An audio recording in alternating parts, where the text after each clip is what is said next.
بسم اللہ الرحمن الرحیم۔ داستان ایمان فروشوں کی تذکرہ سلطان صلاح الدین ایوبی، قسط نمبر 4۔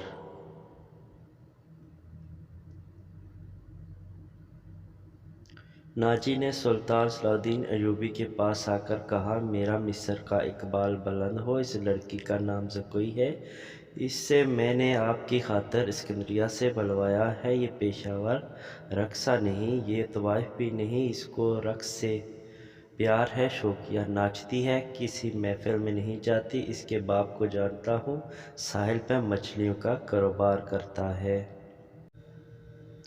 یہ لڑکی آپ کی عقیدت مند ہے، آپ کو پیغمبر مانتی۔ یہ اتفاق سے اس کے گھر اس کے باپ سے ملنے گیا تو اس لڑکی سے استدعا کی کہ سنا ہے کہ سلطان صلاح الدین ایوبی امیر مصر بن کر آئے ہیں، اللہ ان کے نام پر مجھے اس سے ملوا دو۔ میرے پاس اپنی جان اور رقص کے سوا کچھ بھی نہیں جو میں اس عظیم ہستی کے پاؤں میں پیش کر سکوں۔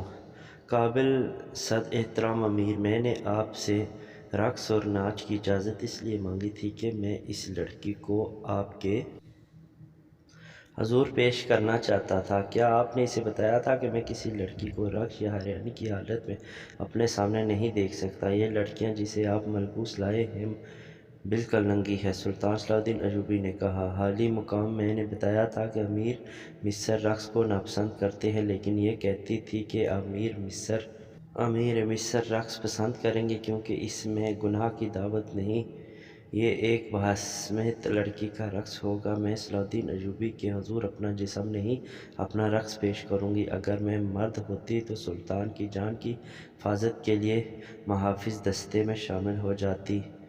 ناجی نے کھسکانہ ہو کر کہا، آپ کیا کہنا چاہتے ہیں؟ اس لڑکی کو اپنے پاس بلا کر خراج تحسین پیش کروں کہ تم ہزاروں لوگوں کے سامنے اپنا جسم ننگا کر کے بہت اچھا ناچتی ہو، اس پر شاباش دوں کہ تم نے مردوں کے جنسی جذبات بھڑکانے میں خوب مہارت حاصل کی ہے؟ سلطان صلاح الدین ایوبی نے پوچھا۔ امیر مصر، میں اسے اس وعدے پر یہاں لایا ہوں کہ آپ اسے شرف بازیابی بخشیں گے۔ یہ بڑی دور سے اسی امید پر آئی ہے۔ ذرا دیکھیے اسے، اس کی رقص میں پیشورانہ تاثر نہیں، خود سپردگی ہے۔ دیکھیے وہ آپ کو کیسی نظروں سے دیکھ رہی ہے۔ بے شک عبادت صرف اللہ کی جاتی ہے، لیکن یہ رقص کی اداؤں سے عقیدت سے آپ کی عبادت کر رہی ہے۔ آپ اسے اپنے خیمے میں اندر آنے کی اجازت دے، تھوڑی سی دیر کے لیے اسے مستقبل کی وہ ماں سمجھے جس کی کوکھ سے اسلام کے جنباز پیدا ہوں گی۔ اپنے بچوں کو فخر سے بتایا کرے گی کہ میں سلطان صلاح الدین ایوبی سے تنہائی میں باتیں کرنے کا شرف حاصل کیا تھا۔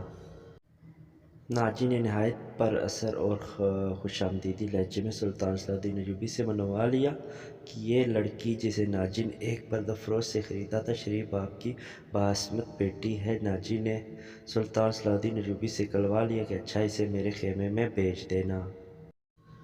زکوئی نہایت آہستہ آہستہ جسم کو بل دیتی اور بار بار سلطان صلاح الدین ایوبی کی طرف دیکھ کر مسکراتی تھی۔ باقی لڑکیاں تتلیوں کی طرح جیسے اس کے آس پاس اڑ رہی تھیں۔ یہ اچھل کود والا رقص نہیں تھا۔ مشعلوں کی روشنی میں کبھی تو یوں لگتا جیسے ہلکے نیلے شفاف پانی میں جل پریاں تیر رہی ہیں۔ چاندنی کا اپنا ایک تاثر تھا۔ سلطان صلاح الدین ایوبی کے متعلق کوئی نہیں بتا سکتا تھا کہ وہ بیٹھ کر کیا سوچ رہا تھا۔ ناجی کے سپاہی جو شراب پی کر ہنگامہ کر رہے تھے وہ کبھی جیسے مر گئے تھے۔ زمین اور آسماں باوجد طاری تھا۔ ناجی اپنی کامیابی پر بہت مسرور تھا اور رات گزرتی جا رہی تھی۔ نصف شب کے بعد سلطان صلاح الدین ایوبی اپنے خیمے میں داخل ہوا جو ناجی نے نصب کیا تھا۔ اندر اس نے قالین بچھا دیے تھے۔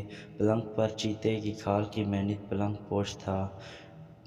فانوس جو رکھوایا تھا اس کی ہلکی نیلی روشنی سحر کی شفاف چاندی کی مانند تھی اور اندر کی فضا عطر بیز تھی۔ خیمے کے اندر ریشمی پردے آویزاں تھے۔ ناجی سلطان صلاح الدین ایوبی کے ساتھ خیمے میں اندر گیا اور کہا، اسے ذرا سی دیر کے لیے بھیج دو۔ میں وعدہ خلافی سے بہت ڈرتا ہوں۔ بھیج دو، سلطان صلاح الدین ایوبی نے کہا، اور ناجی ہرن کی طرح چکڑیاں برتا خیمے سے باہر گیا۔ تھوڑی ہی وقت گزرا تھا کہ سلطان صلاح الدین ایوبی کے محافظوں نے ایک رقاصہ کو اس کے خیمے کی طرف آتے ہوئے دیکھا۔ قسط نمبر 4 اپنے اختتام کو پہنچی۔ اگر آپ ہمارے چینل پر نئے ہیں تو چینل کو سبسکرائب کیجئے، بیل آئیکن کو لازمی پریس کیجئے۔ ملتے ہیں اگلی ویڈیو میں۔ اللہ حافظ۔